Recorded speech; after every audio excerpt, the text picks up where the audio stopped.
Get started. I want to thank you all for being with us, and I would like to start by introducing myself. I'm Roger Dale with the Nadelson Dale Group. We are a consultant to the city of Modesto and working with the city on the preparation of an economic development strategy. And as part of that process, we are doing a number of events related to stakeholder engagement and outreach, and today is a key one of those events. I'd like to share my screen and we'll start the slides. And we're especially thankful for our great group of panelists this afternoon, and I'll introduce you all shortly. But just like to give a little more background first on the process that we're working on with the city.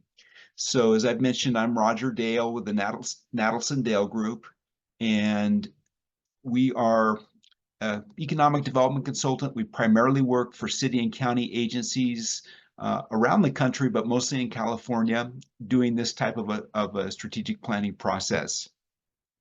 Trevin Barber, I think, is joining us. He's not quite connected yet, but will be on the Zoom shortly. He is the city's economic development manager, and I know many of you work with him and are familiar with the work he's doing, but he is our primary contact for this process for the city.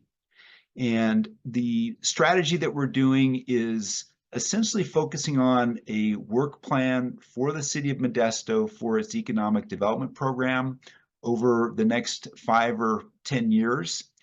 And important part of that, though, is even though it's a city-led and city-focused strategy, is that it will involve a number of connections to various regional initiatives led by other public sector and private sector partners.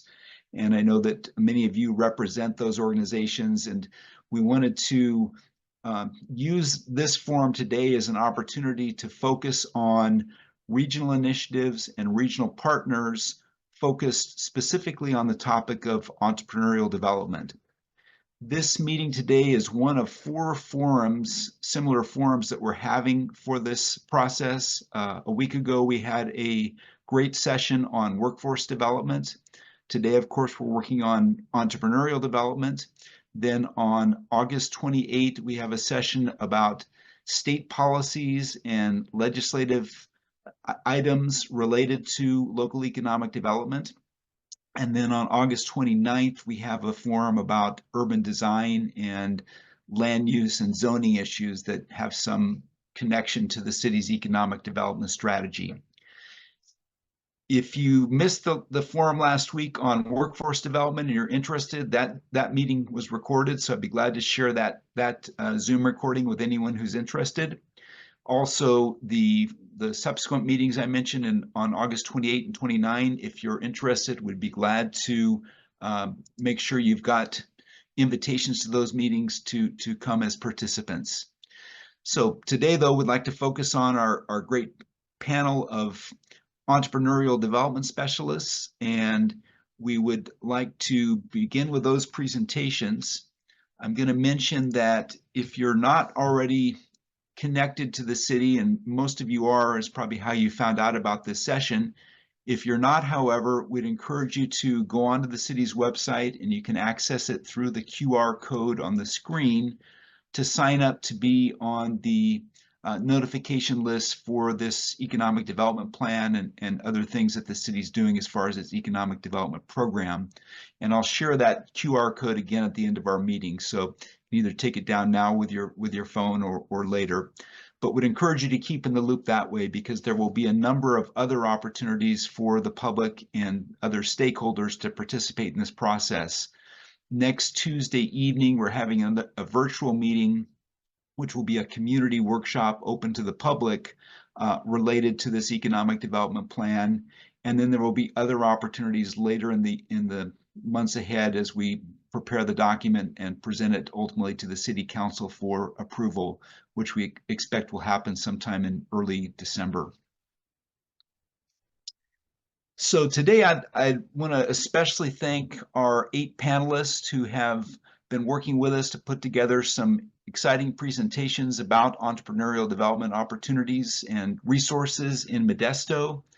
kind of briefly mention everyone's names, and then we'll introduce them further as we get into the panel. So we have Amanda Hughes, who is the Executive Director of Stanislaus 2030. She will be teamed with Yolanda Meraz, who is the Chief Strategy Officer of Stanislaus Equity Partners, and they will be focusing on the work they're doing together with the Stanislaus 2030 initiative.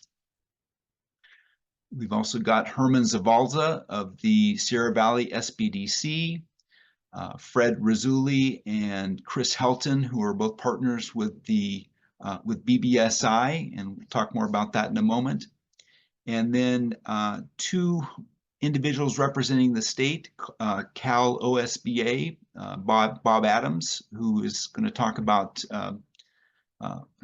entrepreneurial development programs, and then Ted Hillman, who is specifically going to talk about resiliency as an issue affecting small businesses and entrepreneurs. And then actually our first presenter, the last one I'm mentioning on this slide, but our first presenter is Dr.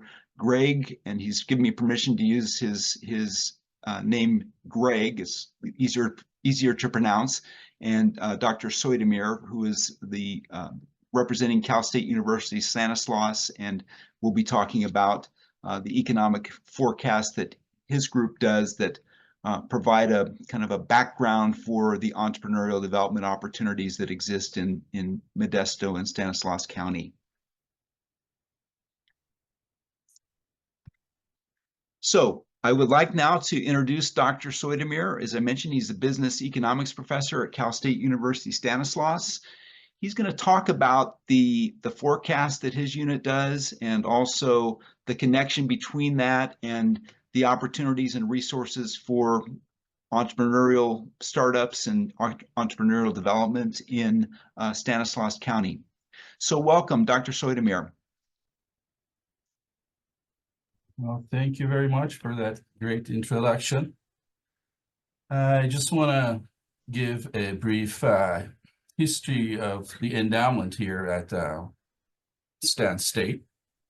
Our faculty, obviously, primary responsibility is to teach, but we're also responsible for doing research, publishing scientific articles, and doing service to the community, to profession, and to the university. The endowment that we got a while back from Foster Farms focuses on community involvement. And it is precisely what this panel is about. It's about, the entrepreneurial development. I can shift the slide. And it actually got established about right after the Great Recession, because as you all know, the Valley was affected most because of the crisis hitting construction here and other sectors. And the idea was to make informed decisions here for businessmen here and alike about the local economy relative to the state and the nation. And the area that was mandated to me was the entire San Joaquin Valley. As you know, that's 8 counties. When we say Central Valley, it's a bit obscure, but the San Joaquin Valley is very precise, right? There are 8 counties there. It's an official construct. And then I ask people, what are they? And sometimes they struggle, right? So there are 2 Ks, Kern and Kings, S's, Stanislaus, San Joaquin, Fresno, Tulare, and Merced and Madera. Now, what else do we do with respect to entrepreneurial development? We get grants and contracts, and this is truly a university-wide effort. We can switch it, and all pretty much departments from economics department, accounting and finance, communications and public affairs, all the way to print shop is involved in this. Our forecast, you can skip that as well. The report has 4 sections: employment indicators, housing market indicators, inflation and prices, banking and capital markets. We publish it twice a year, November and April of each year. And April is the update report, and we check for our forecast accuracy and make revisions. And our forecasts are 2-year ahead forecast. Now, this comes at a particular time that is quite relevant now, because the chances of a recession in 2025, just last week, was 56%, according to New York Fed economists. Okay, and with the release of inflation data and disappointing jobs data, that is even greater now than before. Now, when it comes to helping businessmen here and entrepreneurs, the idea is to become not actually repeat the mistakes of the Great Recession and be better prepared. So we come up with certain suggestions and that in a way that they can better prepare. Now, some of the things we actually predicted this downturn, and even though nationwide it's 2025, the chance of a recession, we in the valley here, we may actually be already in a recession, because our studies show that our area is more vulnerable, because about 72 to 75% of the labor force here is unskilled, and those are the ones that get affected first in terms of being unemployed or being laid off due to displaced due to recession. You can switch to this one, Roger. So our forecast focus on a range rather than a point. And I'll show you in a bit. When the actual value falls within that range, it's an accurate forecast. And we have 3 scenarios: optimistic, most likely, pessimistic. And then we educate, how to actually interpret these numbers. For example, a forecast has 2 components: the magnitude of the forecast and direction of the change, which we call a turning point. Forecasting the turning point is more important than forecasting the magnitude of the change. To give you cite an example there. Example, if I say a variable of interest is gonna change by 5 or 10%, but I wouldn't tell you which direction, that doesn't tell you much. But if I were to tell you it's gonna go up, then you can act on that information and take action. So we use the economic software package RATS and EVUs, and then we use data from the Bureau of Labor Statistics, FDIC, BEA, next DVA, yeah. And so what are some suggestions we're making? For example, we're expecting a recession, so we're recommending, for example, not to buy a house, right? But if you have to, then go with the ARM, adjustable rate mortgage, because interest rates are likely to fall, right? They're at a max right now, 23-year high. But on the housing market has a dilemma, right? Prices are already high, and so you can't buy a house now. Affordability is very bad right now. But if interest rates fall, they're going to go higher further. So how are you going to buy a house then, right? But a suggestion here is, if you go with the adjustable rate mortgage, then you can at least decrease your mortgage payments, because interest rates are likely to fall quite a bit, given especially the data that came out today. Okay, the inflation rate came out less than 3% for the first time since 2021. Okay, so we're giving, if you can invest, for example, we're suggesting buy bonds. We're suggesting to small businesses that the overweight in cash, do not borrow money at fixed rates, and try to collect your accounts receivables early and pay your accounts payables at a later stage. So Dr. Sotomayor, just wanted to remind you, we're hitting about the 8-minute. okay, so the idea is to help promote socioeconomic growth, brings new infrastructure, show where jobs are, and give information on the current and future economic trends in the valley. And the idea is to bring positives of each county to attract business. And then you can go to the next slide. And so here it is. For example, this is total employment. This big downturn there is obviously COVID. The three dark lines are the range.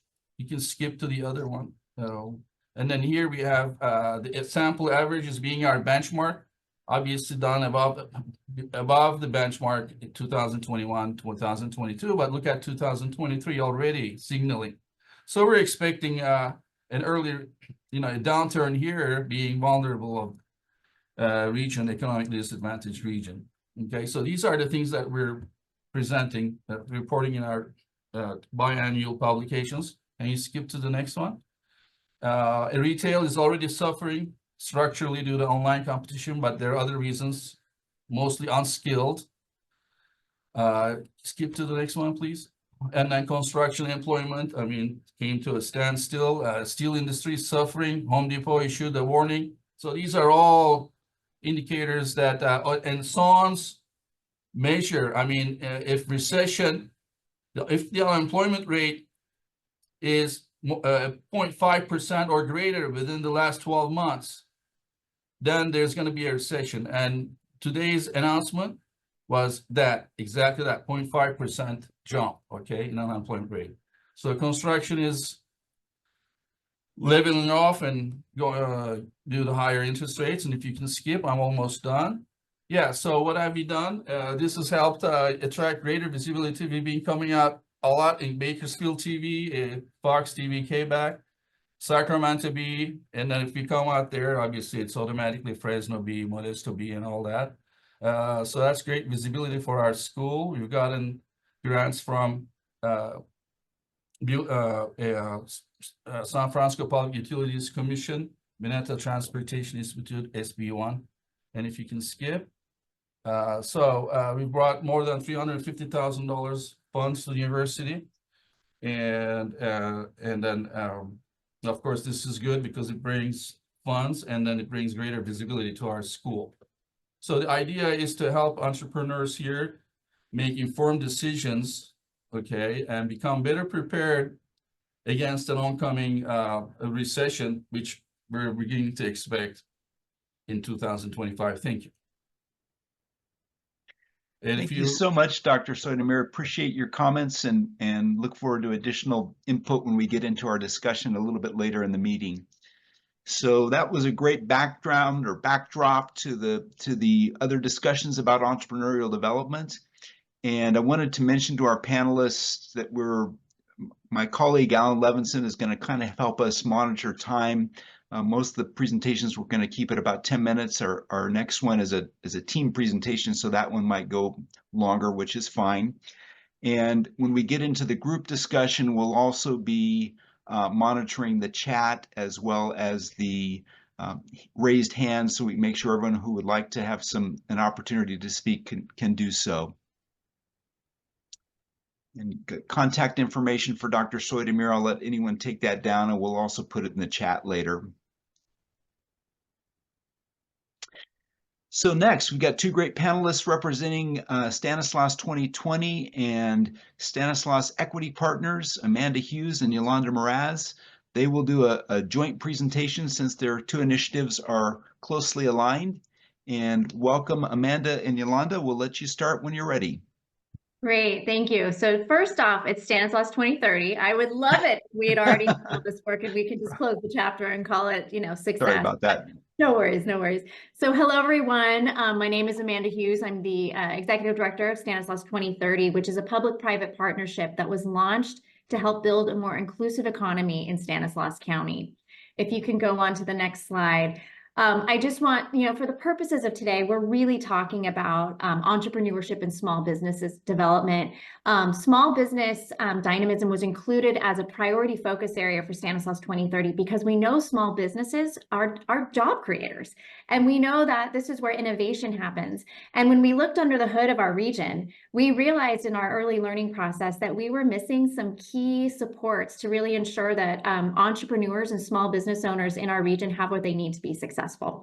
So we created an investment blueprint that we published in the spring of 2023.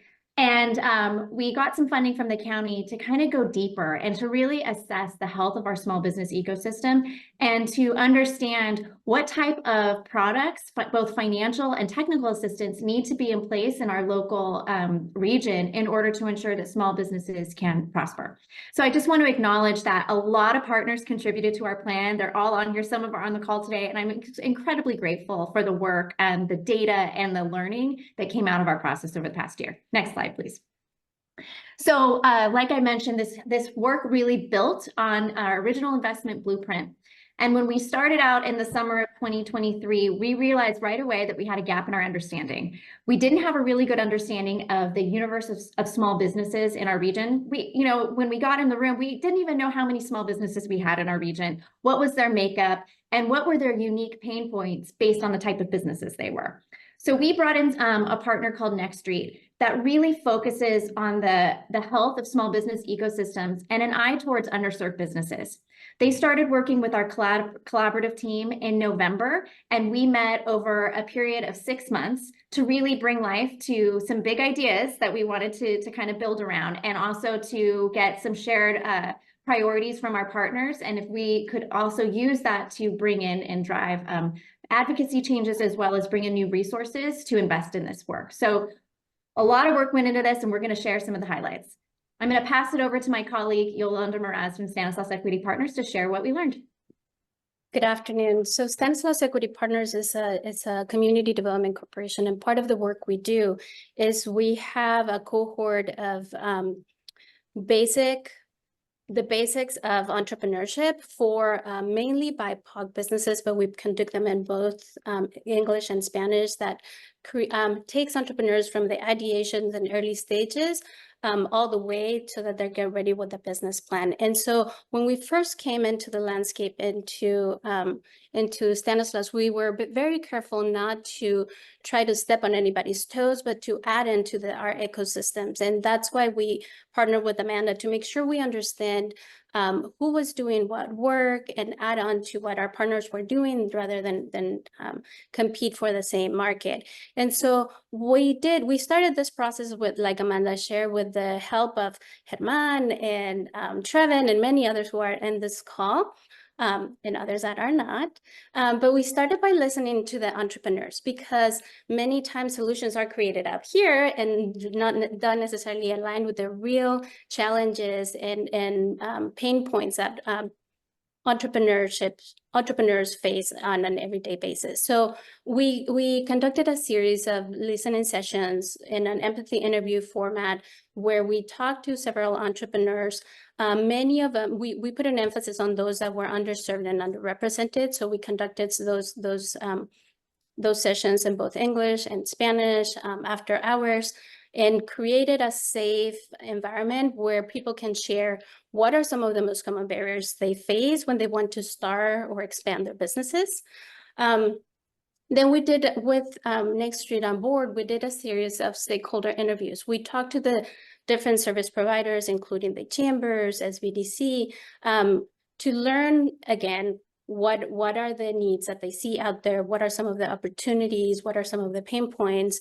Then Next Street helped us with a very in-depth data analysis. We all found that we had different data, but one of the funniest things when we got in the room and we were talking about small businesses, we said, wait a minute, let's even clarify, what do you mean by small business? And it turned out we all had a different definition.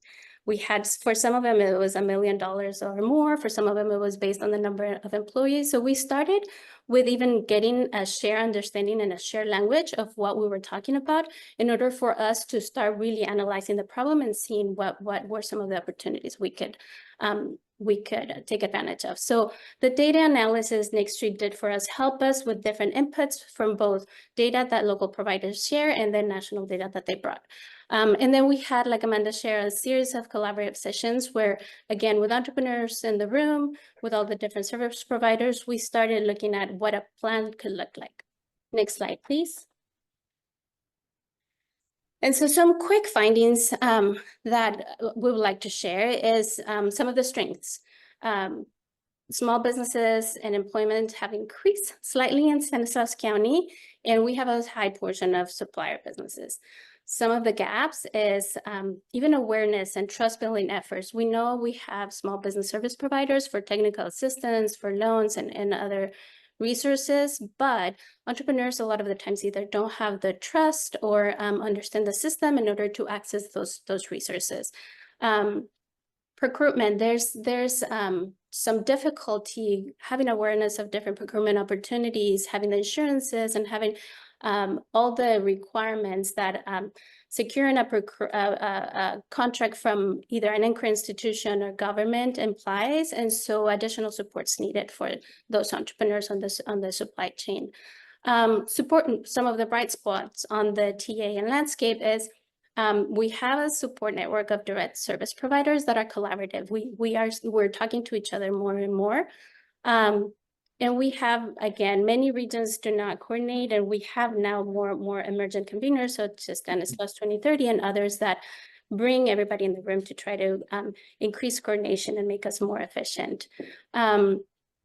Again, some of the gaps that we found is funding. We don't have a lot of funders. We don't have a lot of foundations. We don't have a lot of awareness and access to flexible funding, grants, and other opportunities that could really support entrepreneurs. And then an understanding of how to access different parts of the system, meaning we don't have a streamlined process that could help somebody launch a business, a one-stop shop. A place where I can understand what type of permits I need, what kind of licenses, who provides help for what piece of all the business needs. Some of the other things that we highlighted as one of the bright spots is that we now have local CDFIs, which before, 2-3 years ago, we didn't have. And that's important because CDFIs really do fill a gap in the market where a national bank might not be able to have the flexibility or the subsidized loans that startups and businesses that are underserved might not have access to. We do have a big presence of large commercial banks, and those are still needed. But those are some of the bright spots that help us in the capital. Some of the gaps that we found, it was inequities in the access to capital. When you look at who's getting the loans and the funds, it's not our minority-owned businesses. It's not the representation of female entrepreneurs in our county. It's just very small, and their access to capital it's just not comparative to men. So I think we all had a sense of it, but the data really confirm what we knew empirically. Ms. Morales, we're just about at the 9-minute mark too, just to remind you. Thank you. Yep. If we can move to the next slide, please.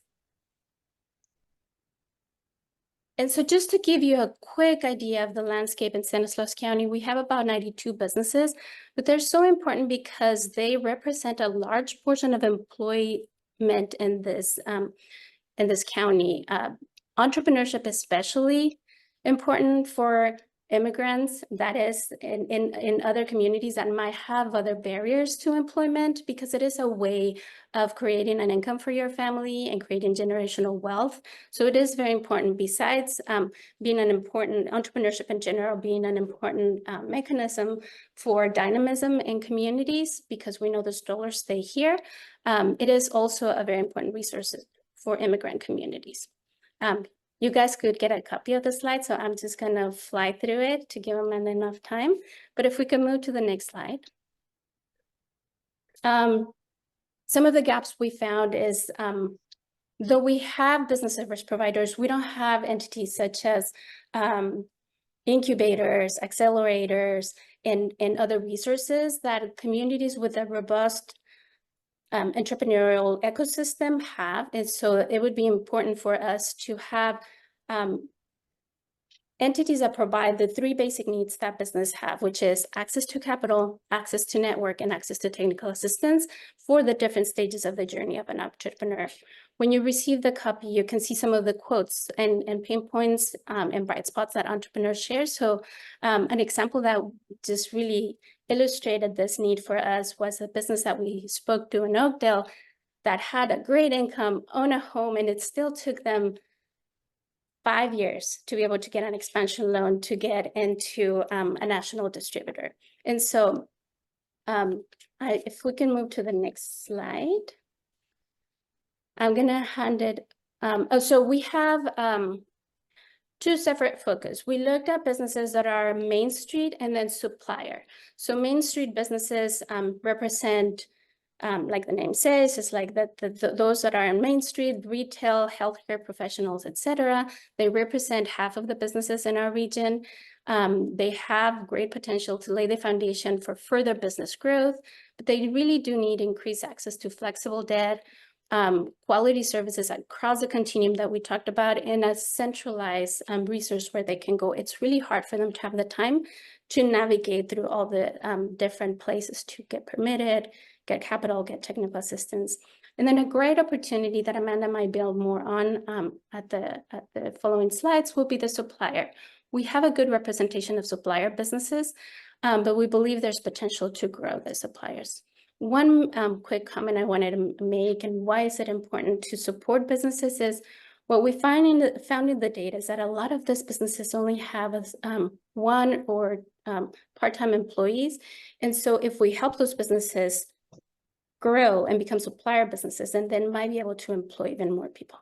And with that, I'm going to hand it over to Amanda. Great. So with all of that data and with all of our partners, we came together and we created a comprehensive strategy that we're endorsing through Stanislaus 2030, which really gets to all the main, pieces of support that we believe that both Main Street and supplier businesses need so they can start, sustain, and scale their business in Stanislaus County. We've identified some core initiatives that really get to the heart of what Main Street entrepreneurs that are just starting out need, particularly in regards to capital. We're launching a loan fund in partnership with Valley First Credit Union, one of our local CDFIs, seed funded by the city of Modesto. Thank you, Modesto, for doing that. And we just secured additional funding yesterday from the county to elevate all the other initiatives on the screen. So it's really about building capacity so our partners and entrepreneurs can have more flexible, with shorter term, easier terms to get microloan funding to help get their businesses off the ground, to centralize all of this information in one spot so it's very accessible. So you don't have to go searching for what's the permitting process in my city. It is, our intention is to fund a partner to create this so it's all in one place. In addition, we want to get an anchor collaborative off the ground. We believe that our larger hospitals and colleges, as well as our municipalities, play a strategic role in the fact that they all buy a lot of stuff. They have a huge, ability through procurement to really help support local businesses grow. So we want to create connectivity, one, on ensuring that there's the right technical supports in place to help existing supplier businesses navigate the procurement process. But at the other side, we want to help make sure there's a strong connection between businesses and our local anchor institutions. In addition to that, we are, going to do some solid effort around really mapping the existing permitting processes across our cities and county, investing in innovative solutions like incubator spaces and the capacity of our local CDFIs and business support organizations to build better products to advance all of this work. So if you go to the next slide, I'm not going to get into detail, but I just want to call out that we've got a plan to how to get these initiatives off the ground over the next 2 to 3 years. And we're going to need to work really closely with our partners on the call, especially the city and the county, because we believe that our municipal partners are such a fundamental contributor to the success of any of this work. So we're just incredibly grateful to be able to collaborate, and I'm going to stop talking. Thank you. Thank you so much. Roger, I'll just mention in the chat, we had someone asked if we're going to be able to share the presentation after the event, and we will be able to do that, just to let the group know, right? That's right. Thanks for reminding me, Alan. Yeah, we are recording the event, and the recording will be available to anyone, and we'll also have a PDF of all the slides that you're seeing today. So we'll share that with anyone who's interested. So thank you so much, Amanda and Yolanda. That was a great presentation, and I'm sure we'll have some more to say about those topics when we get into the discussion later today.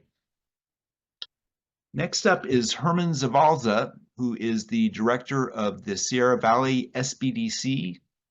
And welcome, Herman. Thank you.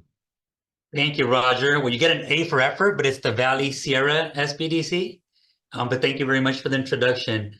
So it's going to be hard to follow Amanda and Yoli, but I will do my best. You know, I know many of you through our county-wide conversations, specifically, you know, around Amanda's work. However, you know, there are a few new folks on the line. So I'm going to be providing an overview of our work, but specifically our contribution to the economic landscape in Modesto. So who are we? You know, the Small Business Development Center is a nationwide organization. So the center that I'm responsible for serves Stanislaus and Tuolumne counties. However, you will find an SBDC in all 50 states or in all of the US territories. And the programs might operate a little differently in that we're all hosted by a different organization. Here in Stanislaus County, we're hosted by Opportunity Stanislaus that serves as the economic development organization for the region here. Most SBDCs are hosted by universities or community colleges. However, we share an accreditation. We go through an accreditation process every 5 years that ensures that we're all in alignment. So everything from the data that we collect to ensure that we are delivering a program that's a clear reflection of the needs of our clients, we're all expected to do that. We're all expected to keep very tedious data tracking tools to make sure that we can report on the economic impact. We all have a continuous improvement process. However, the reality is that all of our communities are slightly different. And I'll give you an example. Our sister center in San Luis Obispo, they have a large equity landscape, right? They do have an accelerator, they do have an incubator, and that has been established there for several years now. We are still working towards that, right? We don't have that yet. So a big part of our focus has been on helping our businesses start, scale, and succeed. So we do assist with startups, we work with businesses that are already established, and we work with folks that are getting ready to take that to the next level, whether they're trying to secure some funding to expand or they want to, open up some new locations. A little bit of our economic impact. Sorry, ambulance driving by. Some of our economic impact for the county here. In 2023, we served over 800 clients. We spent over 3,000 hours working with these clients and helped 53 businesses launch. Here in our area, we offer consulting in various different topics. The two areas that we don't touch on are HR assistance because, Chris, who's on the line with County Workforce, they do invest in an HR hotline. So what we do is we refer clients that need assistance with HR support to one of our partners, whether it's Chris or Fred with BBSI, so that they can provide those resources.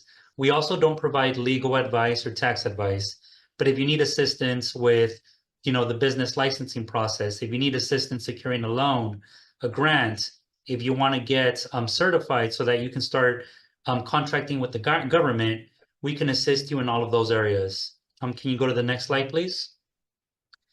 Now, specifically in the city of Modesto, with Modesto being our largest municipality and one of our closest partners, we do quite a bit of work here.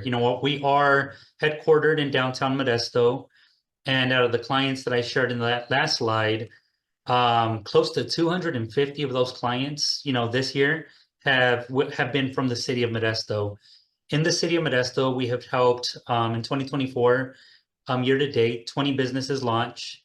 We have helped retain over 1,200 jobs. Our clients have increased their gross revenue by over $65 million this year. So this has been a big year for that. And we have spent close to 400 hours in the city of Modesto alone. So just to put that into perspective, in 2023, from January through December, we served 344 clients in Modesto. This year, from January through July, when I ran this report, we are at 221 clients. So how is that relevant to this conversation? We are seeing that more clients are aware of our services, specifically our underserved clients. That makes up over 80% of the clients that we are serving this year. And and that does require an additional investment as far as the average counseling hour, because these clients don't have the mentorship opportunities that some of our more traditional clients have had. And when we're assisting them towards that capital acquisition, it takes a lot more. We need to educate them on the business plan, on the various different elements. We need to make those introductions for these clients so that they can start working on that loan packaging application. Oftentimes, when these clients are denied, we go back to the drawing board, and now we're referring them to several other funding partners. So what could have typically taken 10 hours to help a client, secure a loan, now we're seeing upwards of 20 hours. So that's a substantial investment. And this is why we're very grateful for the contributions that we are receiving from our city partners. And of course, this Cal OSBA, Bob Adams is on the line, and the SBA, because without that support, we wouldn't be able to do the work. So, we are forecasting that our clients served will continue to increase year after year. So we're trying to make sure that strategically we're well positioned to assist them with that. Can you please go to the next slide? So very briefly, I do want to share that without that SBA contract, you cannot operate as a small business development center. There are several partners that offer technical assistance, but with that SBA contract, we have an accreditation. We're audited very heavily every year, and we're held accountable for results. The same goes for the investment that we receive but through the state. Our contracts aren't just for activities. We are expected to help businesses start. We're expected to help them increase their sales. We're expected to help them secure and retain staff. We're expected to assist them with government contracts. There's roughly 42 KPIs that we're accountable for. And that's good, because it puts us in a position where we're developing a program that helps our clients achieve that economic impact. Next slide, please. So we do partner on several different events, and there are events that we do internally as well. Please go to our website, valleysierrasbdc.com, for a complete list of our events. With that said, we are a part of the Central California SBDC network. So that gives us resources beyond our borders here, right? So the counties that I'm responsible for are Stanislaus and Tuolumne, as I shared. But if a client needs assistance in an area that we do not have resources in, we can tap one of our sister centers on the shoulder and say, hey, can you send me a equity consultant? Or hey, you want to submit an SBIR grant? Can you assist us? So that gives us access to a larger network beyond just our center here. Last slide, please. And of course, follow us on social media to get a better understanding of our work. And I'm going to stick around to answer any questions. Thank you very much. Thank you very much, Herman. That was some great resources and really impressive outcomes that you mentioned, and we will probably have some questions. So thanks for sticking around. And Roger, I'll just mention in the chat room, Ms. Hughes listed a link to their comprehensive small business plan. There's a website link, and just refer to the participants in general. Some good information that a lot of our participants are including there. Great, thank you, Alan. Yeah, we will highlight some resources in the chat and as we go forward. But great to have those there, and we'll make sure that those are circulated to anyone who might want them and not get them from the chat. Okay, next up we have two partners from BBSI and also the initiative, the Central Valley Business Expo, that many of you are familiar with, Chris Helton and Fred Rizzulli. So welcome, Chris and Fred. Thank you. Hi, friends, those that we do know on the call, and hi to those that we don't know on the call. It's fun to be here with you today. So we're both in our day job, we're business partners at BBSI, but really our conversation is more about a mindset. A lot of you have shown some statistics about what's going on in our city and our county, and we appreciate those. We actually had thought about putting them in, but we knew who was going to be here, so we let you all do that hard work for us. But really, it's a mindset. I grew up in a family business. I've been an entrepreneur and entrepreneurship family as long as I can remember. I got my first business license at 16. Fred as well. He's been an entrepreneur and businessman since he was a young man as well. So we have kind of a mindset that we'd like to talk about today. So really, it's this idea of collaboration through communication. And a couple of you already have talked about collaboration and what that looks like. We've also talked about communication. And many of us are in meetings together. You can go to the next slide. Many of us are in meetings together. So we're going to talk about providing collaboration through communication, providing opportunities for entrepreneurs, economic development, and then branch first, Modesto first mentality, and then BBSI and who BBSI is. I'm going to talk about the BBSI side of things, and then Fred's going to talk about the Business Expo side of things and why we decided to do the Business Expo next. So economic development starts with clear and effective communication. So one of the things that we recognize with entrepreneurs is sometimes the communication doesn't make a lot of sense, right? There's organizations that have resources, but it doesn't translate well. And so we've got to have clear and effective communication that's translated to entrepreneurs or business owners the right way.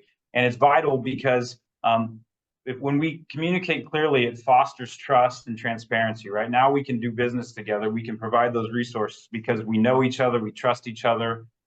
There's lots of success stories. Stanislaus 2030 is a great success story. Just to see what's been able to be accomplished through that. The Central Valley Business Expo, we're incredibly passionate about the Central Valley Business Expo because of what we think it brings to this community. And then engagement strategies for us look like utilizing digital platforms, entrepreneurship workshops, networking events, mentorship programs, and then access to the resources.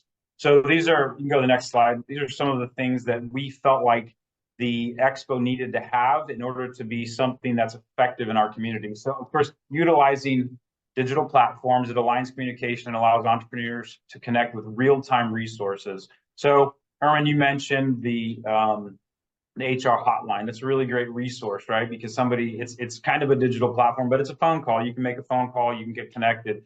I know that I'm on Workforce board as well. Workforce has an interactive website. You can get on their website and get connected. If you're looking for a job as an entrepreneur or business owner, you can get connected if you're looking for people. So we've really got to tap into the digital platforms that are available, even through social media platforms. I'm telling everybody things that we already know, but we just want to make sure that we mention it on here. Workshops.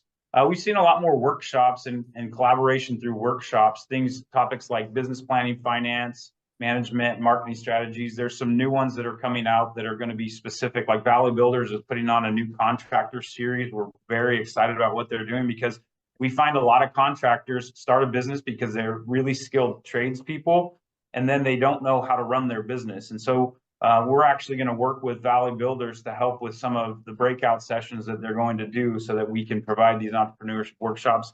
BBSI is another group. We do business owner roundtables. We feel like these are really good workshops for specific and tangible resources like HR and payroll and finance and QuickBooks.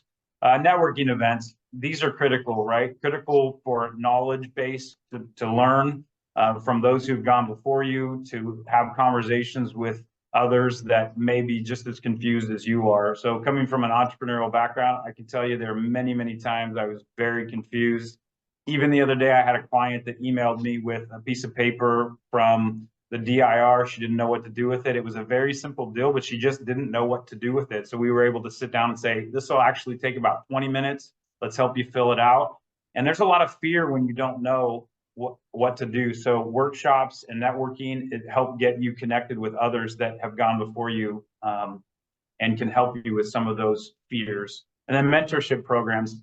I'm a product of being mentored. I still have a mentor that I see once a week, and I feel like if we don't have really solid mentorship programs in this community, then we're going to miss out on opportunities to help and get people connected to again, those who've gone before them.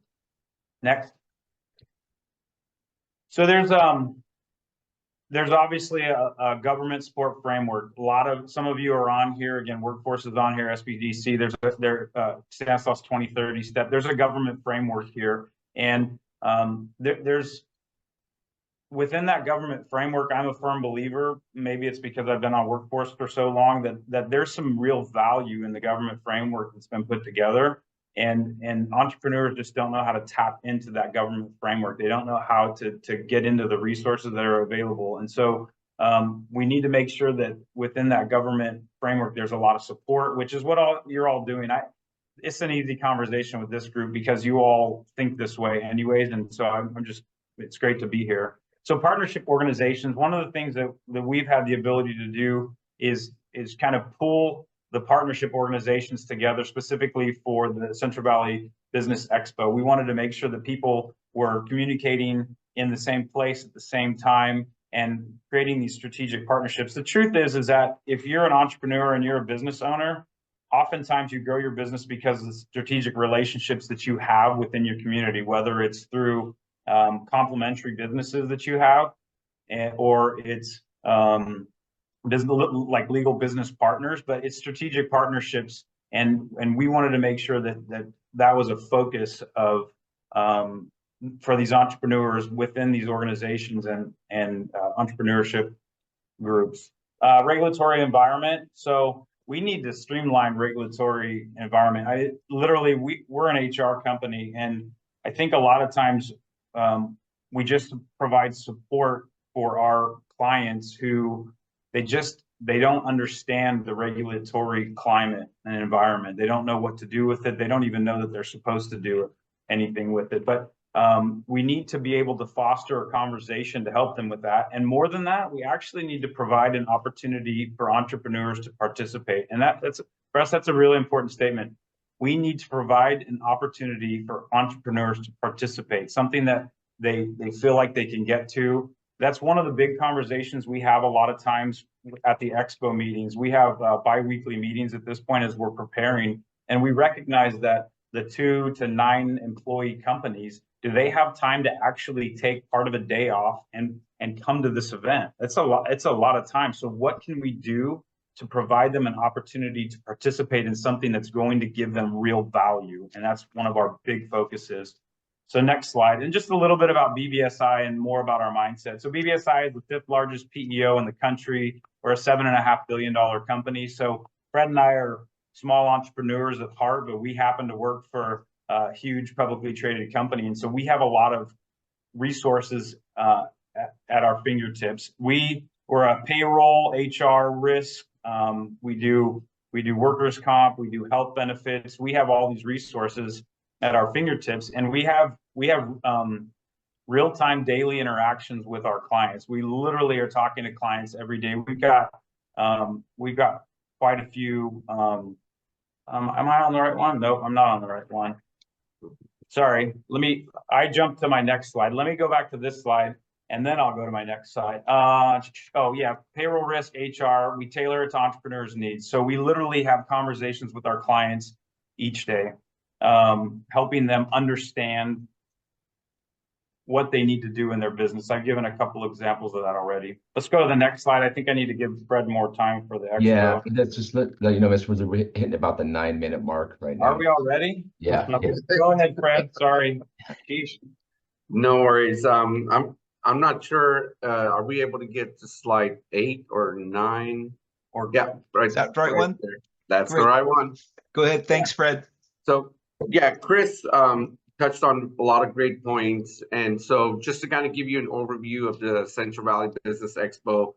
So as Chris mentioned, we work with a lot of business owners, and so we see what are some of the gaps or some of the needs that they have. And for a while back, we started seeing that there's a lot of resources, and especially the ones that are on this Gulf Valley Sierra, like SBDC, Stanislaus 2030, with Amanda Hughes, Yolanda, all of them. There's so many more, workforce development with Chris on here. We continue continue to talk to all these organizations that have resources for businesses, but we talk to our business owners and they don't know if they exist, where to go get it, and who to connect with, and so on. So at some point about 2 years ago, we decided that we want to bring an expo where it's a grassroots event where people come together face to face and provide them with all the resources, information, introduce them to the resource organization groups that are out there, because there's so many that do great work in their own ecosystems, and they have their own experts, funding, and so on to help them, but we can't make that connection. And so as an entrepreneur myself, I ended up not knowing so many of them. And as I met Chris and I met others, realized that there's so much to help us with. And so we ended up creating the Central Valley Business Expo a year ago, and we decided that we're going to do it and create a synergy within all the organizations. So we started connecting with organizations. Opportunity Stanislaus, SBDC were quick to come on as great partners of this. And so we then started growing that group. Last year, we had a fantastic event. And really, again, it's about the resource. And then we added the education component of it and the networking component of it and showcasing businesses. And also bring in speakers, bring in educators, bring in people with knowledge in specific industries. If we go to the next slide, we really thought about, well, okay, the saying, it takes a village, we really took that to heart and said, and how can we create that for the entrepreneur, for the small and mid-sized business owners? So can we create that village? Can we bring everybody together in one building, in one event? And so we went on and did this event and now move forward to the second year, where the second year now we have 19 resource organizations within Stanislaus County. Mainly, majority of them are here in Modesto. City of Modesto being a great partner of the Central Valley Business Expo now. We created 24 workshops. These workshops are workforce services, mental health, risk and safety, OSHA, networking, HR, legal, marketing, branding, business fundamental, leadership, so on. So 24 workshops, and we also wanted to add a value. We added value for the entrepreneurs to attend and have some continuing ed credits. So 6 of those 24 workshops, we were able to create continuing ed credits by working with Central Valley SHRM. And so as we went on, the group got bigger, the organizations came together even more, and the synergy got even bigger. And organizations that weren't working together for maybe a year or two are now working together even closely for the common goal and purpose of let's help the small to mid-sized businesses get to the resource. That's it. Build that bridge, or at least get enough information in front of them that when they need it, they know where to go. And so some of these resource organizations, resource partners that are part of this is BBSI, Opportunity Stanislaus, Volt, SBDC, Valley Sierra SBDC, Workforce Development, Farm Bureau, Stanislaus County Office of Ed, Community City of Modesto, EDD, WorkNet, San Joaquin County, Central Valley SHRM, Cal Sabers, Stanislaus Latino. I mean, I could go on, and the Employer Advisory Council, Stanislaus Partners in Education, City of Turlock, Small Business Majority, Modesto Chambers, VBE, Valley Builders Exchange. And with that, we continued to build that ecosystem for them. And if we go to the next slide, and really was, can we provide real-time resources with the 19 organizations that are part of this now? We feel like we can give them real-time resources at the event. Can we build a networking and mentorship and community support for them, for the small to mid-sized businesses and the entrepreneurs? So then we started focusing on real-time resources. That's great for the ones that are in business. What about the young entrepreneurs?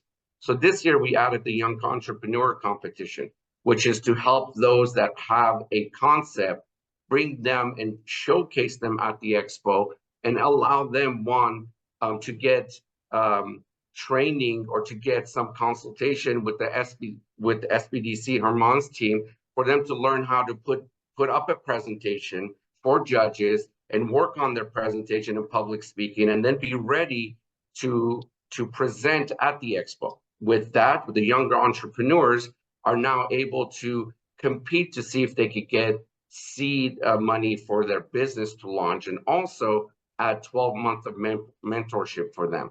We'll go to the next slide, please. With that year-round support, we feel like with this and with an initiative to bring all the resources together at an event or year-round, we could definitely create that bridge and also create that momentum going on to next year. And so with the young entrepreneurs, being connected with them and providing them mentorship for 12 months leading to next year and showcasing, right? That's the main thing, is how can we showcase their success and how can we support them to be successful? If we go to the next slide. And at the end of the day, for us, in conclusion, we do great individually within our own ecosystem. BBSI does it well, and everybody on this call just listening to the presentation do it well. We want to raise the next generation of entrepreneurs together. Creative knowledge, creativity, knowledge, access to means to be successful, shortening the learning curve to become a great business owner and be part of the economic development, creating jobs and so on. And so we feel like with that, with the expo and all of our partners, will be able to do that. Thanks for the extra time, Sergey. Yes, thank you. Thank you so much, Fred and Chris. Okay, next we're going to have a couple of representatives of state level resources from the Cal OSBA, the state office of the Office of the Small Business Advocate. And first up is Bob Adams, who is the Central Valley Small Business Local Engagement Specialist. So thank you, Bob. Hey, Roger, and everybody, a pleasure to be here. Thank you very much. This is just an information slide. You can use the QR code to find more Central Valley. This is specific to the Central Valley to find more information from our office. So when you receive this, you can go ahead and take a scan of that and check out all the other resources. Next slide. And yeah, today navigating success for small businesses is what we're talking about. We're all here, and I feel like I'm kind of talking at the 30,000 foot level to people who already understand all of this. So I'm going to move pretty quickly through this. Next slide. Again, my name is Bob Adams. I am the Central Valley Local Engagement Specialist. I cover San Joaquin, Stanislaus, and the Eastern Sierra. And I work for the California Office of the Small Business Advocate. Tara Lynn Gray is our director. And she would just, like to say thank you for inviting us, for being here today. We really appreciate it. A little about me: love fishing, love baseball, and I love talking about the entrepreneurial journey. So next slide. About Cal OSBA. Next slide. So Cal OSBA's mission: we support California's dreamers to start, scale, and succeed as small business owners, employers, and drivers of the economy. We administer the governor's direct grant relief supporting small businesses, fund and oversee our network of small business support centers like Herman, who we have heard from, but we'll tell you more about that coming up here in just a second. Increase the pipeline of loans to our smallest and most vulnerable small businesses. In fact, our goal the next 5 years is to put out the door 40,000 small business loans through our capital readiness program that I'll show you in just a minute. Advance the resiliency of our small businesses through disaster, the voices of California small business owners. And we all know that the number one reason people say they want to start their own business, to be their own boss, right? That's what this is all about, and move the economy forward and help families and communities out. Next slide. So our vision: democratize access to capital through our capital readiness program. We assist to do that, drive economic mobility through entrepreneurship, and diversify the innovation economy through our iHubs and through our small business development centers. And, really leaning on the underserved communities to give them an opportunity through our iHubs and Accelerate California in connecting participants to the innovation ecosystem. And who do we serve? Well, California entrepreneurs and future entrepreneurs, SBDCs, iHubs, Community Development Financial Institution, FDCs, Financial Development Corporations, and other preferred lenders that we work with throughout the state.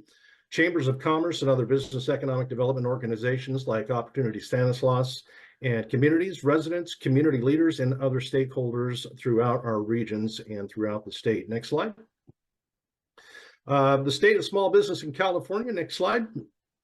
Just a quick little rundown here. We have the 5th largest economy in the world, which I'm probably, you guys already know a lot of this, but number of small businesses in the state of California, 4.1 million.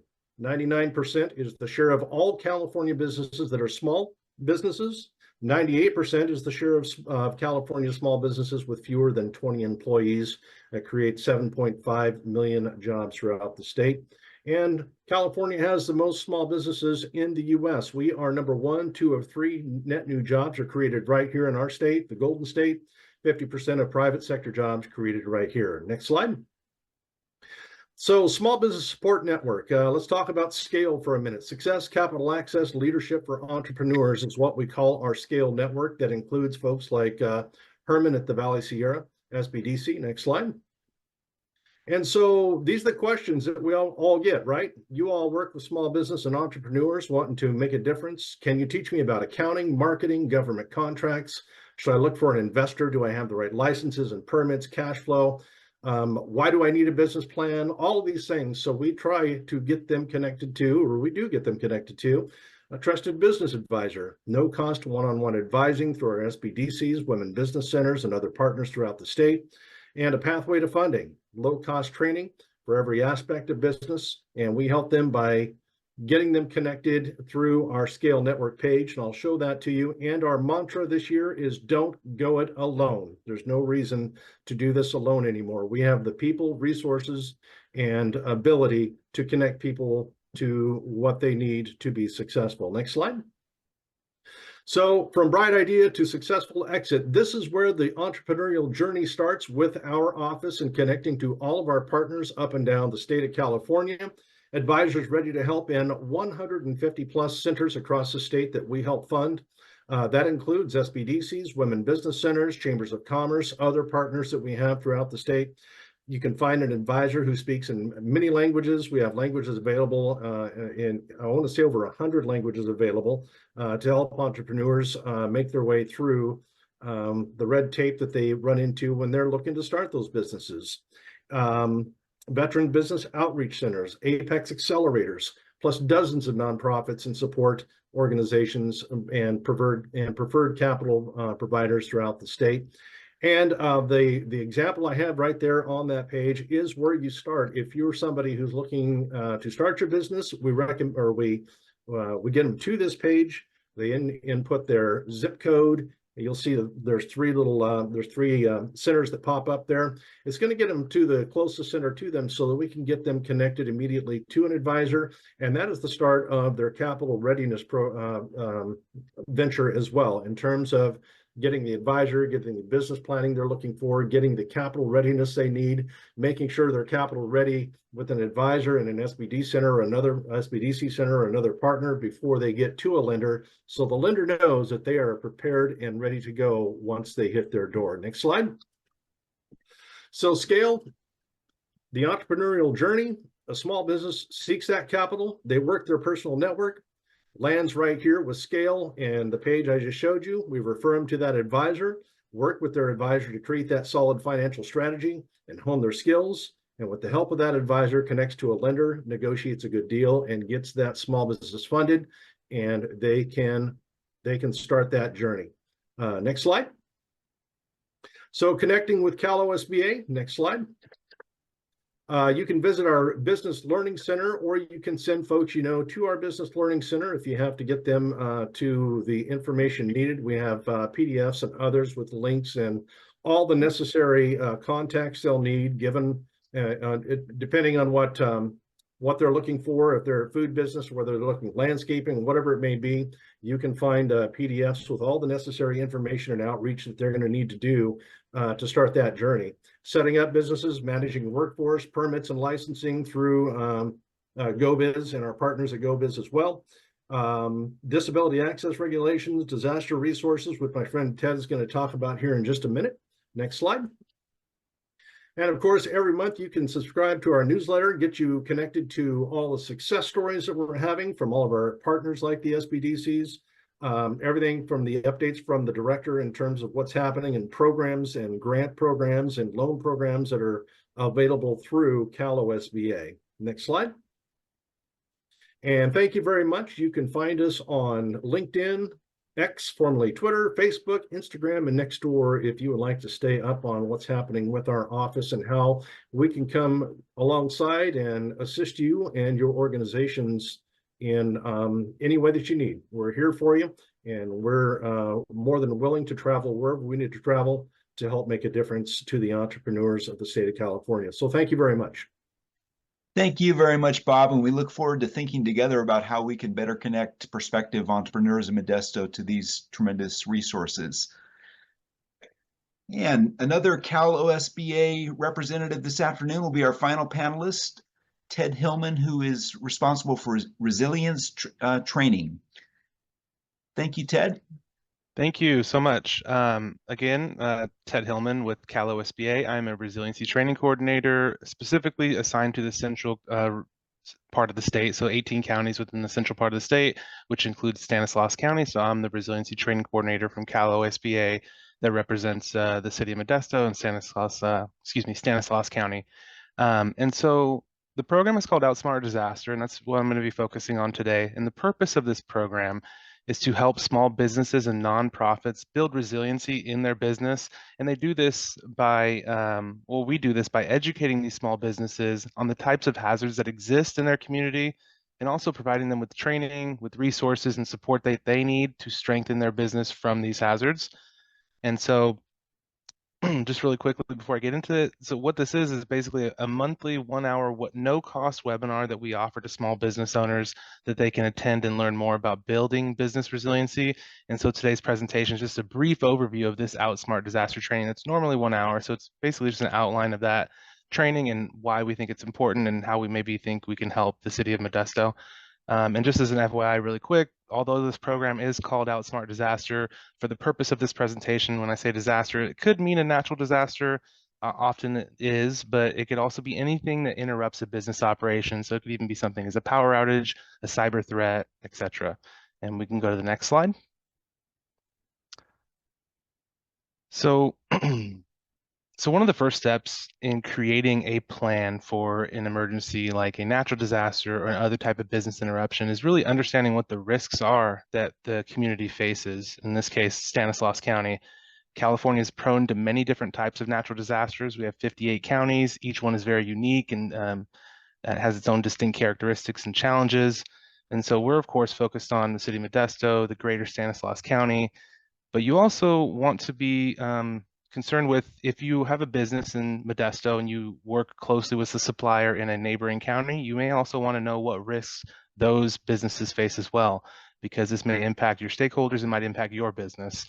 And one thing we remind business owners when we administer this training is just to remind them some things to consider about their specific threats locally, natural disasters. In addition to that, any man-made hazards that may exist, such as potential acts of terrorism, cyber attacks. Is there any supply chain issues that could arise in that particular region? And we want them to assess the impact of those potential events, so how they could affect the operations of their business. And we want them to prioritize the risks, not only identify the risks, but prioritize them with the ones that are would be most devastating and most likely to occur. We can go to the next slide. And so when businesses are trying to prioritize what threats that they should prepare for, we encourage them to start with the following steps. And the first is to review a tool called the National Risk Index tool. This is a tool from FEMA. And this tool basically will tell you what the risk level is in your particular county, in any county across America, actually, for 18 different types of natural disasters. So like I said, these business interruptions aren't just natural, but this tool is specific to natural disasters. And when I ran a report for Stanislaus County from the National Risk Index, it's ranked as follows for the highest threats according to this tool. It's drought, earthquake, wildfire, and heat wave. So again, it's drought, earthquake, wildfires, and heat waves. According to the National Risk Index, the FEMA tool, which is a massive data set that they use, those are the natural hazards that they deem will be the most devastating to this particular area. So we want business owners to be aware of that. We want them to know different resources and tools that they could access to help them weather these types of events. That's the first thing we recommend for business owners to understand the potential emergencies or disasters that could occur. And another thing is just making them familiar with a local hazard mitigation plan. So every county has one of these, and many of you have likely heard of this or maybe seen your local hazard mitigation plan, but the Stanislaus County does have a hazard mitigation plan that it's very long. It's like over 300 pages, but it's very detailed. And what we just recommend is they look at that plan and look at the section that assesses the risks, because this will also include other hazards that maybe are not natural disasters, such as a dam failure and things like that. So we really want all business owners to be aware of these two resources. They're really great resources to help identify their risks. Next slide. And so once a business understands what their threats are in their area, so how do they build the resiliency that we talked about to weather those types of events? So for our program, what we really want businesses to do is create what's called a business continuity plan, which many of you have likely heard of. But the way we explain this to business owners is it's a roadmap to resiliency, or like a playbook that their business can use in the event of a business interruption. You know, in those types of events, they're going to be very stressed.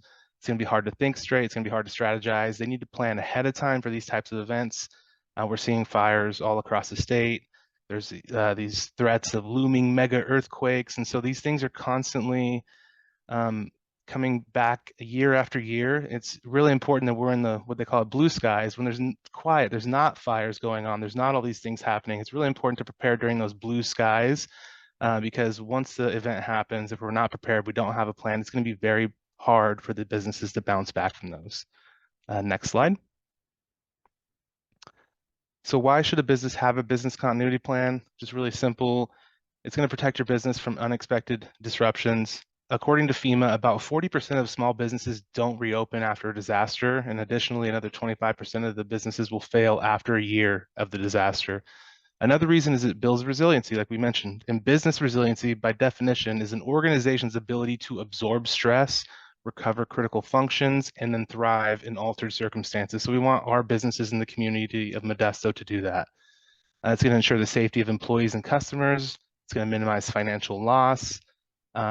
Also maintaining your customer trust and satisfaction. So many of the businesses, we're talking about just businesses, but we all know that many of these businesses are staples in our community and we need them. They might be grocery stores, they might be other vital services we need. And in the event that they do close, it's gonna be very difficult for the people in the community to just satisfy their basic needs.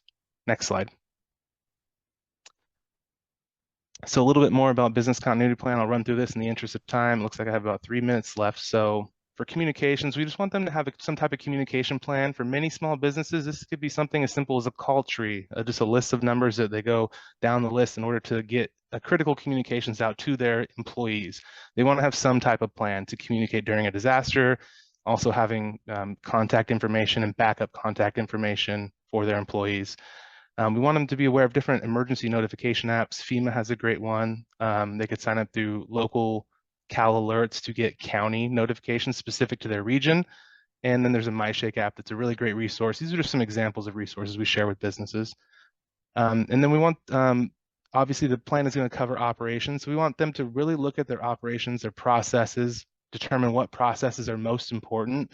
If they don't have capacity to fulfill all their business processes, maybe they can focus on the functions that make the most revenue. So we really want them to analyze their business operations and determine which are most important to maintain and keep going. And then finances and insurance, making sure that they're prepared financially, that they have some type of cash reserve, if they have proper insurance, and if they don't, pointing them into the resources in the other state agencies, aka the Department of Insurance, that can guide them. There's a great guidebook that we link to, and we connect business owners with just various resources related to their financial and insurance coverage to make sure they're ready for these types of events. Next slide. And just really quick, these are just another couple examples of tools and resources that we share. So FEMA has a lot of great resources, and I'll include some of these in the chat when I'm done with the presentation. But for FEMA has many different hazard information sheets and specific resources that include research validated advice for businesses to prepare for, to respond to, and recover from different disasters. There's also a lot of toolkits from ready.gov that we share with business owners. In the interest of time, I'll go ahead and progress to the next slide, please. And this is just here because we do take the time, because we're talking to business owners all the time. We do want to reiterate that in the event that there is a disaster, there is support out there. We want to make sure they know about this type of support through FEMA, through SBA, because in the event of a disaster, they need to go and physically apply for these types of loans. And so we just want to bring awareness to this fact, let them know what type of assistance is out there. Should a disaster take place, we want them to know where they can get financial assistance. So this is also something that we really do include in our outreach to small business owners. Next slide. And then also we just connect them with other state agencies that may assist them post-disaster. For example, they can get property tax relief, maybe extensions or penalty relief on different tax and fee administration penalties. They can get guidance from the Department of Insurance. The Franchise Tax Board may let them deduct a disaster loss. So things like this, we want to connect small business owners with these types of things. Heaven forbid a disaster happen, that they have all the benefits at their disposal to make sure that they could bounce back quickly and resume their business operations. And we can progress to the next slide. And that actually concludes my presentation for today, but I just wanted to add one thing that we do. I just mentioned we have a no-cost 1-hour monthly webinar. We offer that in both English and Spanish, and I can share the links to these in the chat. We just encourage you, if you have any business owners in the city of Modesto or the neighboring communities in Stanislaus County that you think that would benefit from this type of training, encourage you to have them sign up for the English or Spanish webinar, and we'd be happy to help them outsmart disaster. Thank you so much. Thank you, Ted. That was really impressive, and especially the statistics you shared about the numbers of small businesses that are impacted during disasters, and it really underscores the importance of proactively including these types of programs and considerations as new businesses are started. So thank you for sharing all of that. Well, I want to really congratulate our panel for a great job today on covering a very broad spectrum of issues related to entrepreneurial development. And I know that many of you, as among the panelists, are representing organizations that already work together and work with the city of Modesto. We'd like to focus our remaining time, the next half hour or so, on specific ideas on how the city might better leverage the types of resources that your organizations have available that you've discussed today, and how that might be a specific part of the city's economic development strategy. We've got 3 discussion topics that we'll spend about 10 minutes each, and I'll just kind of go through them first, and then we'll come back and hit them one by one. The first is that we'd like to look at assets and opportunities for entrepreneurial development. Of course, that's primarily what our panelists have shared with us this afternoon, but we'd like to think about how we might better connect the dots at the local level within the city's plan to leverage those resources. The second topic is about challenges facing the entrepreneurial development environment in Modesto and ways that we might think about better addressing those as partnerships that the city might initiate or coordinate. And then to kind of wrap all that up, as I mentioned, we'd like to focus specifically on the types of actions the city could pursue as part of its economic development strategic plan. And I guess I would say with all of this, I know we have a relatively short amount of time this afternoon for this forum. We see this as really the beginning of a dialogue that will go on for hopefully on an ongoing basis. So we don't necessarily need to cover these topics in great depth this afternoon. Just get issues on the table that we might follow up with some of your organizations individually, or that we might think about collectively what some follow-up actions might be to better focus these opportunities and resources in Modesto. So I'm going to open the discussion now, and if it's more convenient, you may put notes in the chat or comments in the chat. My colleague Alan Levinson will monitor that. Also, if you'd like to speak, you can feel free just to unmute yourself and speak, or if you'd like, you can use the hand raise function so that we can you can get our attention. And I see that Dr. Soitomir has already raised his hand, so we will start with you. Okay, being on the academic side of this, I want to flag one observation I made, and that's the use of small business and entrepreneurship interchangeably, okay? So they may mean different things, okay? So I think it's important to distinguish that. I mean, I see, switch from entrepreneurial development to small business. What is a small business and what is an entrepreneur? In the case of an entrepreneur, there's more risk taking, there's creative ideas, and small business is basically just opening a business that's already out there by other businesses. Okay, so it's important to review that and make a distinction. The other comment I'm going to make is the mentor-mentee relationship, I think, is very good. Expo is great. We got a competitive grant from Minnesota Transportation Institute related to SB1 and the California Transportation Commission, and did a survey on underrepresented groups in the zero emission transportation sector, and it did focus conducted focus groups and targeted interviews. And one of the things we observed is during the focus group that they started discussing between among themselves, like, oh, I didn't know you did this, and I didn't know, oh, how can I get your email, whatnot. And then that came as an interesting phenomena.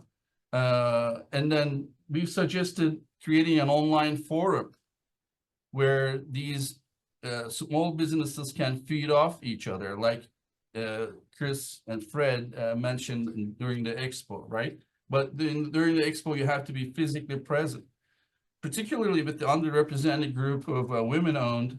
They really need to just get help from each other in terms of how to apply, where to get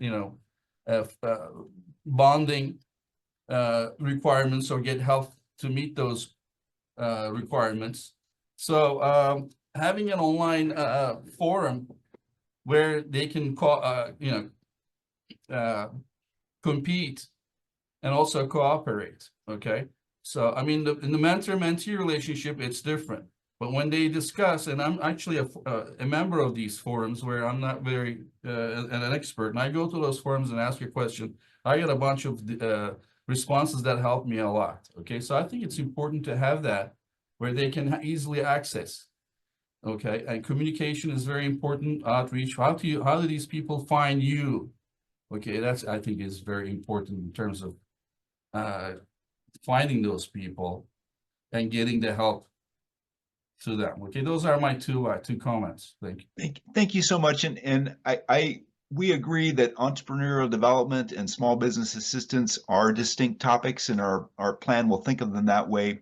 I think they do, though, share within the context of this discussion. A number of the organizations and resources have programs that might be useful in both circumstances, and we can think about, though, how to distinguish them. As we think about topic one here, looking at assets and opportunities, maybe to kind of focus us, I'd like to think about what are from your perspectives as locals who work in Stanislaus County, what are the really unique opportunities or issues in Modesto for entrepreneurial development? What are the resources we've heard about today are very impressive. Can you help us to kind of identify what are the things that really stand out as unique to Stanislaus County that we might build on as a particular competitive advantage for the city of Modesto? Does anyone have any thoughts on that based on what we've heard today, or your other work in the community? Roger, I have a thought on that. We do interact on a fairly frequent basis with the SBDCs across the state. And we talk about, what do we do well in our areas? What are some of the opportunities? And one strength that I would like to highlight is the collaboration, right? we have a forum here at 4:30 p.m. You know, kids are going back to school. We're all busy, but I think in our community, the organizations that serve small businesses make the time because this is home, right? Stanislaus is a very tight community. Most of us are raising a family here.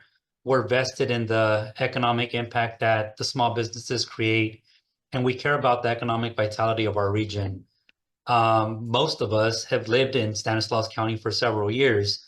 So when topics like this, are brought up, we all make the time to talk, to have that dialogue. And we had a very similar conversation not that long ago for 2030 and for the county strategic plan. Yet, we're here again to continue this discussion. Based on the feedback that I received from my counterparts across the state, that's unique to our area.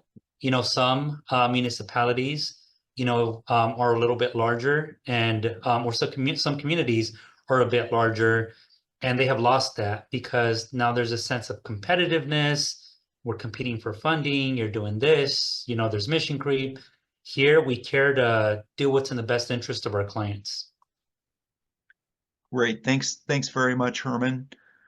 Are there other ideas on opportunities that are unique? I mean, kind of think about what would make Modesto a uniquely strong environment to start a business startup, small business, or other type of entrepreneurial venture. And I see that Amanda has her hand raised. So Amanda, feel free to unmute and say what you'd like. So I want to call out that Modesto has been at the table with Stanislaus 2030 since the very beginning, and their responsiveness has been well received. So they just made, and it'll go before the board, but it was approved through their Economic Development Committee, support for the loan fund for startup businesses with a particular eye for underserved businesses. So I want to just say that's a huge win, and that will help galvanize, once that fund gets off the ground, financing for businesses that may not have strong credit history, that may need to get a little bit more technical assistance, but they can get some funding to get off the ground. That's huge. The other ideas that our partners at the City of Modesto actually brought to the table were about how can we collaborate across the cities and other jurisdictions to improve the permitting process, like map it out really through a human-centered design, like what is the experience and like where are people going? How do they find out this information? And what are maybe there's steps that can be eliminated, or, just really taking that end user experience and maybe there's a way we can centralize that across our county. I love that idea. And I think it came from Trevin. So at the City of Modesto. And finally, this idea, what we've been talking about is like an incubator space, a shared space for small business owners, whether it's around a shared sector, whether it's food businesses. There could be other businesses, like there's been conversations around the maker space. I know Fred is on this call. But, the City of Modesto has the ability to pull down funding as a city, whether we're looking for federal and state funding together, but really thinking about how we can invest in those types of locations where entrepreneurs can learn together, get some new skills together, and be in community with each other so they can prosper. Excellent. Thank you so much, Amanda. I'd like to now talk about some of the challenges that may exist locally in terms of entrepreneurial development or small business formation. And I guess I'd think about that again. We've heard an impressive array of public and private organizations that are involved in these topics. And in the light of that, would you say that there are still gaps in service delivery? And I know that as part of the her conversation today, Yolanda mentioned some of the gaps that were noted in that initial analysis. So that might be some things we could talk about. But just overall, are there things that any of you, from your perspective, working perhaps both in Stanislaus County and in other counties, so you can kind of compare the environments, are there any notable weaknesses in the system compared to other places in California? And I see that Fred's hand is raised, so feel free to jump in. Yeah, so we touch on that quite a bit in the Central Valley Business Expo Committee and in the leadership committee there. And so we talk about how many amazing organizations with amazing initiatives and missions that there is. Obviously on this call, there's so many that are on that list, right? And so initially all all of our conversations started around, okay, there's a lot of resources. There's a lot of amazing people doing amazing work. Collaboration with the city, collaboration with the county. In Modesto, that work is being done. And there, and as some mentioned, Herman mentioned, other cities and other parts of California aren't doing that.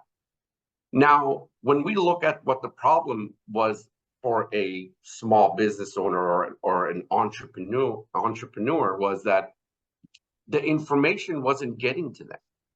So for me, the weakness, and for the team, I think we looked at it, we said, well, then what are we going to do? And I really think is that everybody's creating these incubators, libraries of content or webinars or these forums, which is amazing.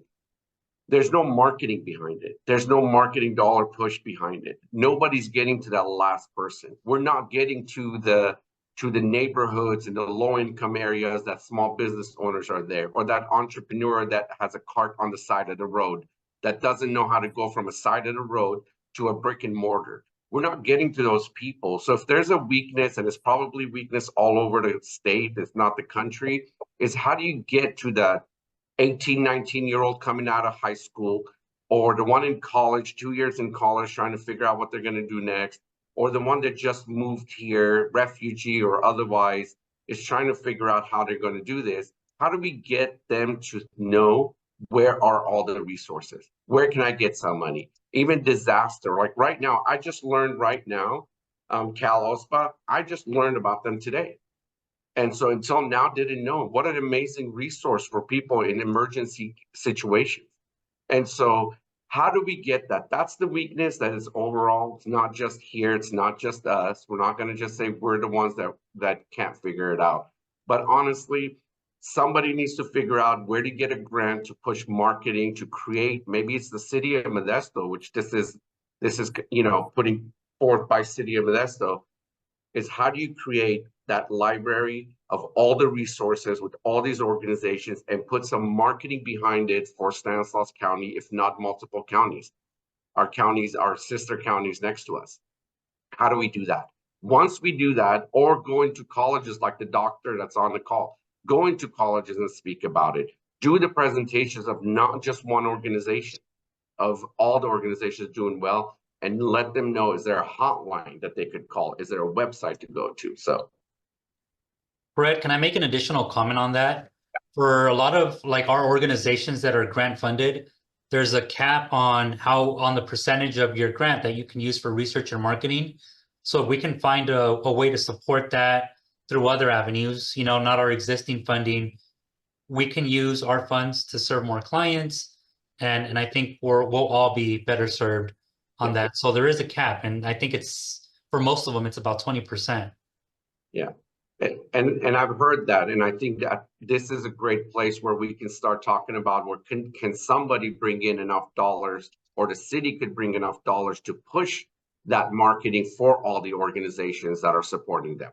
It needs to come from one person that has the funds to be able to do that. Or do it through something like the Central Valley Business Expo, that we're raising sponsorship dollars, and then we can push that through. It could be a mechanism that gives us the ability to get the word out there, because we have a huge focus on marketing and connecting with local small businesses and or entrepreneurs. I'd like to share a statistic that I think will be useful for your efforts, and that has to do with discussion topic 1, and that is we have 20% more of the younger generation here compared to the nationwide. Okay, so we have a younger population, but out of that younger population, we said 20% more, right, from the national average. Out of that, 20% less have college degree, go to college. So we have more of the younger population, but they're less, less skilled. They don't pursue a skill. I mean, go to college or get a certificate, whatever. So I think it's worth making a note of that. Thank you.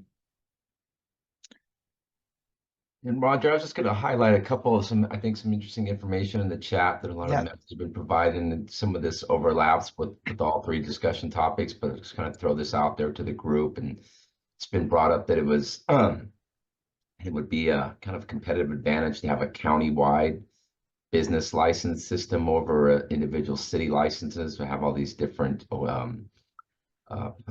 regulations and costs by city, where we could have just one county-wide system would potentially make sense.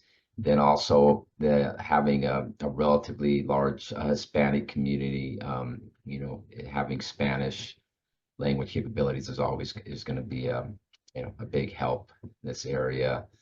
Also, we're looking at any specific support and financial assistance to women-owned businesses. Another big challenge is the county's zoning regulations, I guess, have not been updated since the 1980s. So this is probably definitely a time to revisit those to kind of help support and attract and grow existing businesses.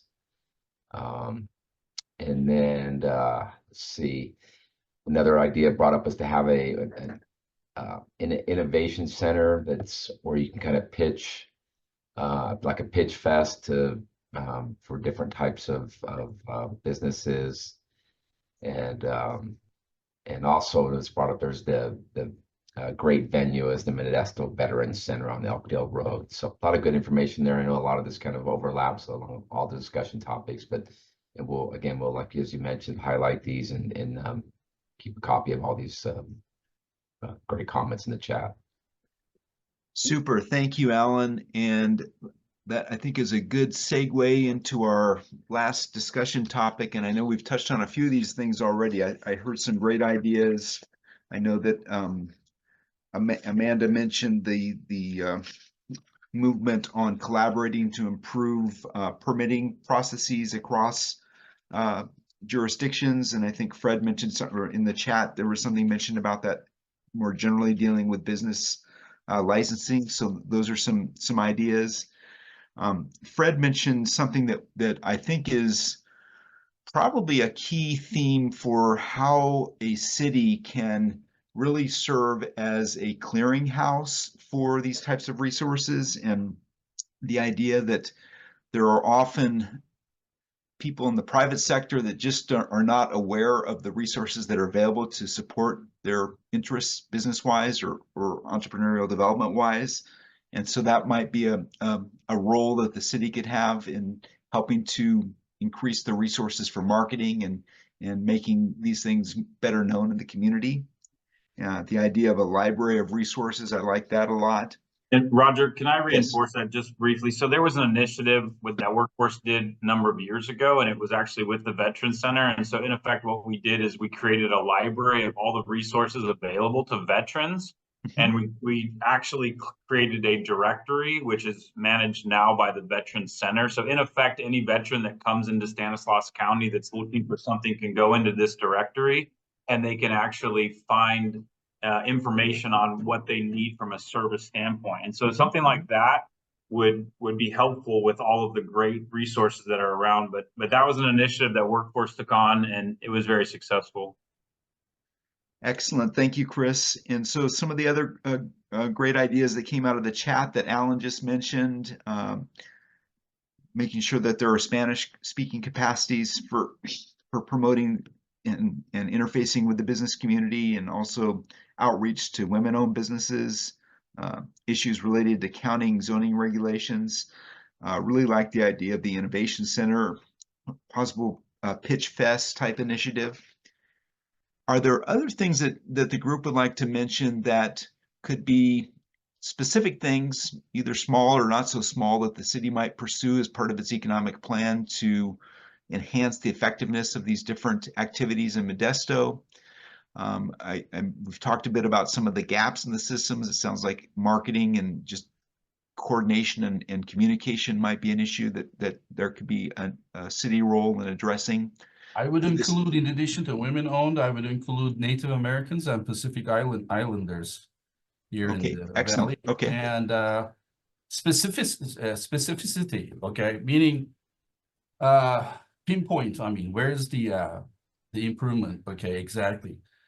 For example, time it takes to get a building permit here is very long, okay? So I keep hearing this. When you compare it to like Los Angeles counties and LA, they're very fast, okay? They're very efficient.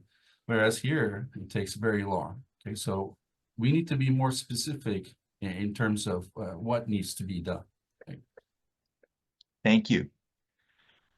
Is there a way that the city, this is kind of on our slide here, just a way the city might serve in a, as I mentioned, a coordination or a clearinghouse capacity among the different partners that are represented today, as well as others that might join this group later? And I'm wondering in general if the group would support the idea of some sort of either a formal or informal consortium of your organizations that the city could kind of convene on a fairly regular basis to highlight these opportunities for collaboration and to cross promote resources. And then finally, kind of relates to what we've talked about, is there a way that the city could be in a information flow capacity between entrepreneurs or prospective entrepreneurs and relevant partners in terms of your organizations that might provide resources to them? I see Yolanda's got her hand raised, so I'll let you speak next. Yes, so before you jumped into that question, I was going to add to the question you had asked previously on some of the things that the city can do. If they can help us with the procurement strategy, meaning auditing their own, I'm sure a lot of organizations do have them, but even mapping and exploring the potential of increasing that procurement strategy just from the city's perspective will be great, and could be used as a pilot or as a great example how supporting entrepreneurs to become part of the supply chain of a city could be extended to other parts of the county. So that would be one thing. Regarding the convening, Jessica, Trevin have been just so open and definitely have a role and the power to call partners in. And I think time and time again during our call, the message has been stressed of we all have to do a better job at coordinating our efforts and our programs and communicating them properly so that we can improve the experience of small businesses and entrepreneurs. Thank you, Yolanda. And just to clarify, when you say recruitment strategy, are you talking about recruiting prospective? Procurement, purchasing. Oh, procurement. Okay, gotcha. Thank you. Okay, anyone else want to talk about the topics or ideas for specific actions the city might take to better coordinate these types of efforts and to, in general, elevate the prospects for entrepreneurial development as well as small business development in the city of Modesto? Yeah, I'd like to go. So part of what the efforts that the Expo had made in the last year was also create a collaboration between multiple organizations on their webinars, training for the small, mid-sized businesses. And so part of what we've seen here, and again, it's all about great resources, amazing organizations doing great work, but we noticed that mid-year HR review, 5 organizations were doing the same exact thing. End of year HR review, 5 organizations were doing the same exact thing. And so workplace violence that was enacted, that came into play 7/1, several organizations were doing that, training and webinars for local small, mid-sized businesses. So what we did is we brought in several organizations and we created a calendar where we look at each other's webinars and trainings for the small, mid-sized businesses, and found that let one or the other organization take it and the rest of us promote it. So we go from each one of us having 20 business owners in the room to having 160 people in the room. And that created synergy, that created amazing work, that created collaboration even further than what it's been done. So that's part of something that started very small, 4 or 5 organizations that could also grow. That concept should probably be taken on and enacted in Modesto, in city of Modesto, where they could apply this across, because they speak or have relationship with a lot of the local organizations that do great work. And maybe that's another coordination effort, the trainings, the webinars. And so all the things that cross one another and multiple people are putting in the effort to do it at the same time for the same purpose. And having a small business owner seeing 3, 4, 5 different marketings for the same exact topic. And the other thing that happens is that we see a lot of speakers come from out of the area, and we have a lot of experts in our area, especially Modesto and Stanislaus County. And so we started utilizing them more in our webinars and trainings. So that's another thing that maybe the city could facilitate or help facilitate to bring some of that together, because we want more business owners in a room. We don't want 5 webinars or 5 in-person trainings with 20 in each. We want 100 people in one room. So that way we could speak to them and all organizations working together. I think it's saving time, saving effort, but a bigger impact. And utilizing marketing dollars better. Yeah. Excellent. Thank you, Fred. And I see that Jordan has your hand raised. Please go ahead. Hi, everyone. I just jumped on here for a few minutes, but to piggyback on what they were saying about being a redundancy, I agree. I'm with the Apex Accelerator, and our service area includes Stanislaus County and Modesto. Basically, we help with what Yolanda mentioned with small businesses figuring out the procurement process. I know we have a small business development center on this call as well, but we're here to serve. We are, tax dollars at work, and so we're happy to help. With City of Modesto, Stanislaus County, we do a lot with San Joaquin County. We're based in Monterey County, but we serve all of Central California. But I agree, there is a lot of redundancy in these types of organizations. But we're happy to help local businesses figure out procurement. That's what we specialize in at the state, federal, and local level. Thanks very much, Jordan. Okay, we're approaching the end of our time that we have scheduled together today. Does anyone else have any final thoughts on anything we've talked about today? Anything you'd like to see in terms of follow-up? And otherwise, we'll begin to wrap up. I want to thank everyone for this excellent conversation today. It's been extremely helpful to us as we work on this strategy for the city. I know that the city staff very much appreciates your participation, your input. And as I mentioned, we see this as not a one-off event, but really the beginning of an ongoing and expanded collaboration between the city and various partners on these topics. So any final comments before we wrap up today? Yolanda and I were just texting. One thing we remembered through our data analysis process is the rising risk of businesses losing their insurance because of proximity to fire country. Even though we're a little bit far away from the Sierras, we're close enough where we get counted, and multiple businesses were reporting that as a big challenge.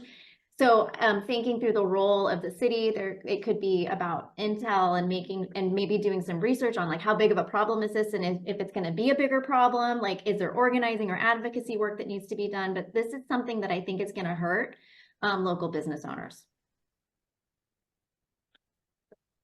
Important topic. Thanks very much, Amanda.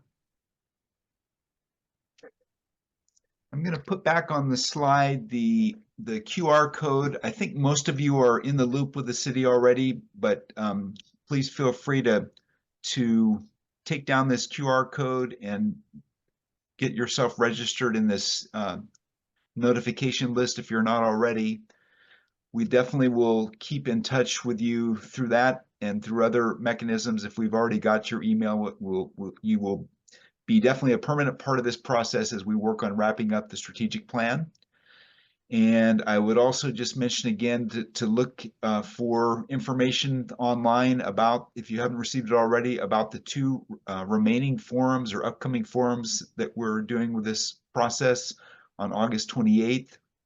A forum about state policies and legislative work that local governments are doing to improve state policies in a way that supports economic development and business friendliness.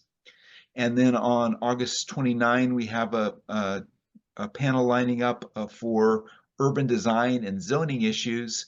And we know that that's a broad topic, but we're going to really focus on the aspects of those topics that are items that are within the city's purview to influence in its local policies that could make the city more attractive for real estate investment and certain types of business investment. So really look forward to having any of you join us on those conversations as well. I think with that, we're going to wrap up. We'll leave the meeting Zoom open for a few minutes. If anyone wants to type any final comments in the chat or take down notes from the chat, we'll also circulate anything that's been put in the chat in terms of web links and contact information and so forth, so that those will be part of the summary of the meeting that we'll provide. And as it's available, we'll also provide a recorded version of this, as well as I mentioned copies of the slides that were presented by our panelists today. So thank you so much. I know that we in the city are tremendously grateful for our panelists and all the effort that was put into these excellent presentations today, and for this really informative dialogue that we've had as a group. We'll sign off officially, but we will, as I said, we'll leave the chat open for a few minutes if you'd like to add more comments there. So thank you so much, everyone. Thank you. Thank you. Thank you.